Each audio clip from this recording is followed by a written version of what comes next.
सुटला 45 सुटला या मैदानातील 43 मध्ये मगाशी पेडगावकरांचं हिंद केसरी मैदान 45 पळतोय 43 मध्ये मगाशी सुंदर अशी गाडी पडत 43 मध्ये मगाशी सुंदर गाडी पळवली ती चंदू ड्रायव्हर जळगावकरांनी वादळ आणि चिकेची त्याबद्दल चंदू ड्रायव्हर आपल्याला या ठिकाणी सचिन कदम सांगवी यांच्याकडून 500चं बक्षीस आहे.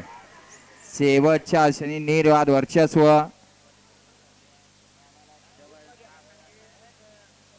गडे क्रमांक 45चा निकाल आहे. गडे क्रमांक 45चा निकाल आहे.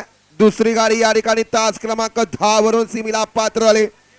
सिद्धनाथ प्रसन्न सौभाग्यवती उर्मिलाताई आहे माणिसट गायकवाड मथुरा फार्म चिंचाळे डबल महाराष्ट्र केसरी नंद्या ग्रुप एकनाथ दादा पाटील कंदूर यांचा राजा आणि भैरवनाथ प्रसन्न बापूसाहेब बाडळे वाघोळी पुणे यांचा चिमण्या पावती क्रमांक 604 या गाडीचा 1 नंबर आला. विजय बैलगाडी मालकाचं त्यावर बसणाऱ्या ऑलराऊंडर आप्पा ड्रायव्हरचं हार्दिक आणि हार्दिक अभिनंदन सर. आताचा पावती